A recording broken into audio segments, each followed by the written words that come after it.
Bom, hoje de manhã a gente está tendo um evento, um encontro dos 200 anos da independência do Brasil no Congresso Nacional, discursos do presidente do Senado, discurso do presidente da Câmara, discurso do presidente do Supremo, discursos relacionados, finalmente, ao evento de ontem. O evento de ontem, leia-se a data do 7 de setembro, 200 anos da independência do Brasil. Não há nada mais significativo na história de uma nação do que a sua independência.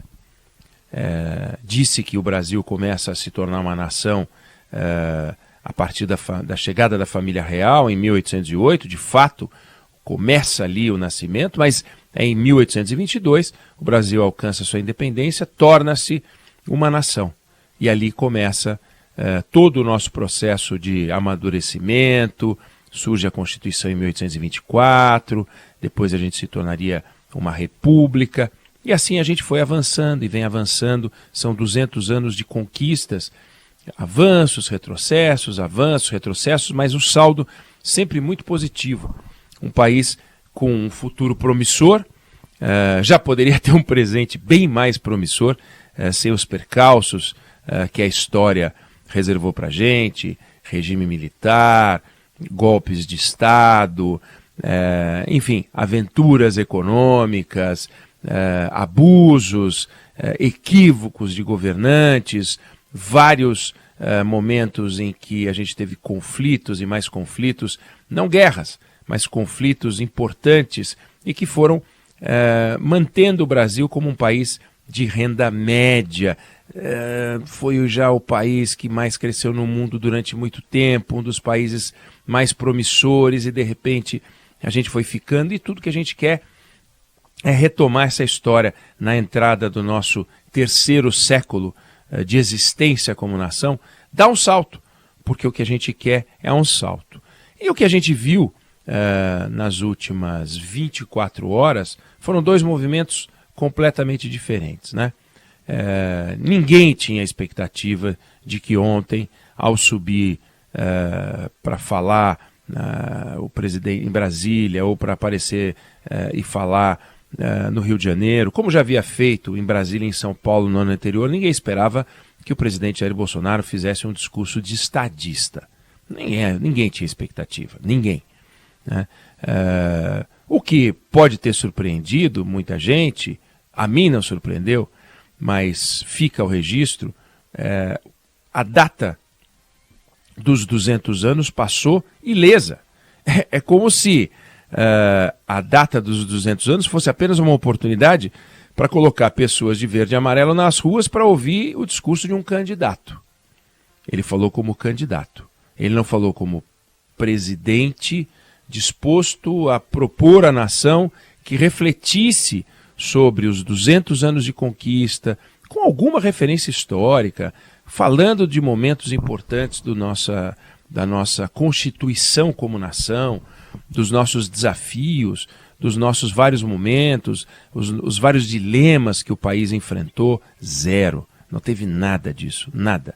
O que a gente viu foi um candidato com um discurso apaixonado, contido, se a gente pensar no que ele falou no ano passado, barbaridades ditas, proferidas, palavras absurdas, inconcebíveis para um chefe de Estado em 2021, tanto que criou uma confusão, um conflito institucional, e para apagar aquele incêndio ele recorreu ao ex-presidente Michel Temer, chegou a fazer um documento, uma carta, para tentar diminuir, apagar o incêndio, porque ele efetivamente acendeu uma chama, mas não a chama da transformação, a chama da conflagração, um negócio absolutamente impróprio, inconcebível, e que depois de superar aquela fase se imaginava que talvez o presidente baixasse o tom. Não baixou o tom.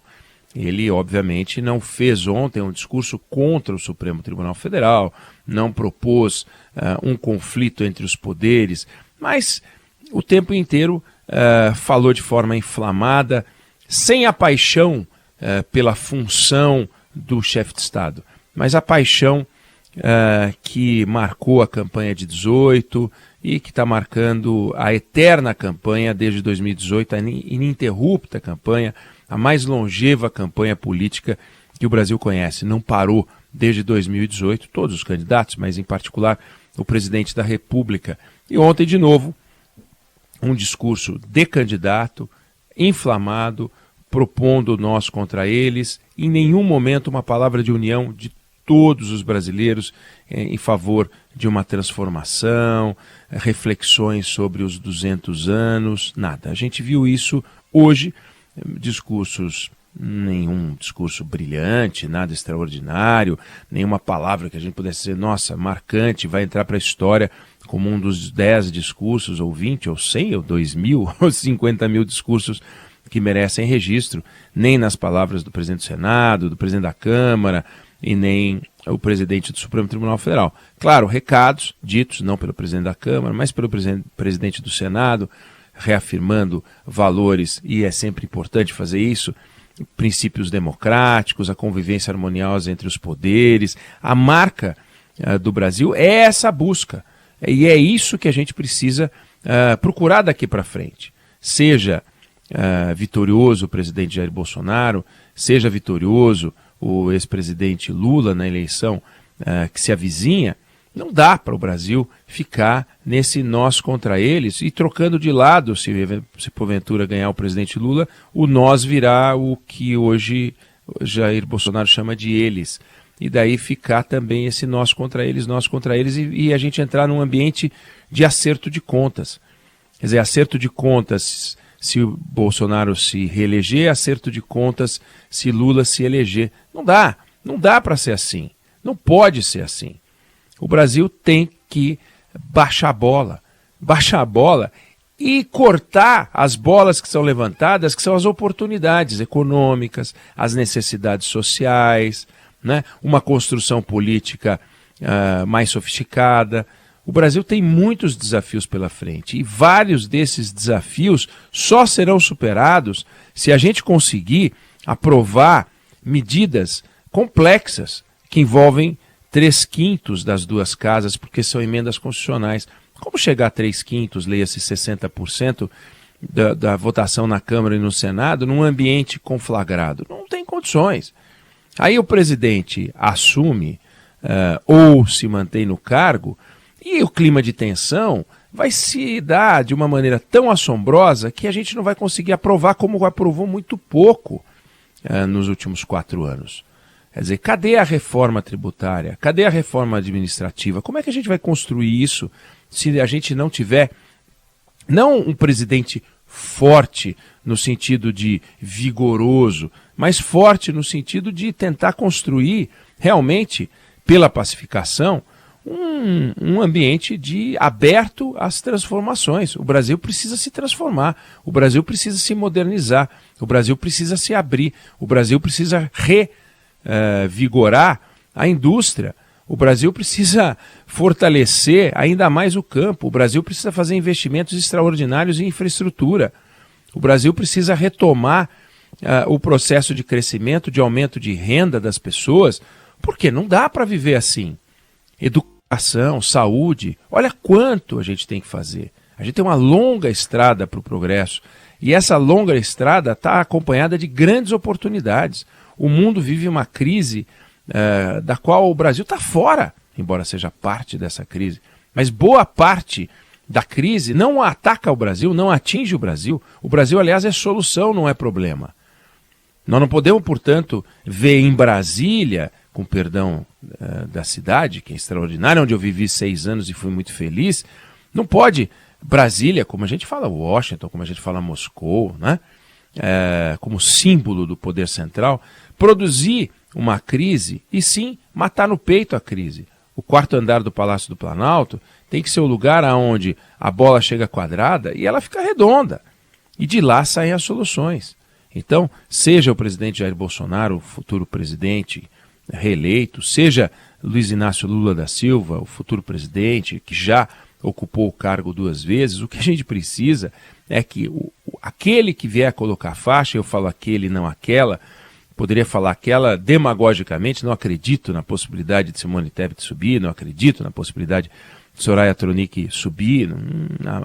A história não autoriza que a gente acredite nisso, e por isso digo aquele que colocar a faixa entre os dois que tem realmente chance real, matemática, de se tornar presidente do Brasil, né?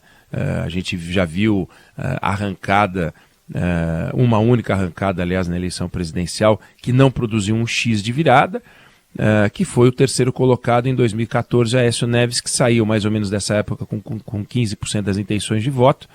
Seria a soma de Simone Tebet com Ciro, e olhe lá, ainda precisaria botar a Soraya junto para formar um Aécio Neves, que passou Marina Silva e perdeu a eleição para Dilma Rousseff. Então, hoje, faltando pouco tempo para a eleição, é o momento do brasileiro, da brasileira, de você que está ouvindo a gente, ouvinte querido, ouvinte querida, fazer uma reflexão.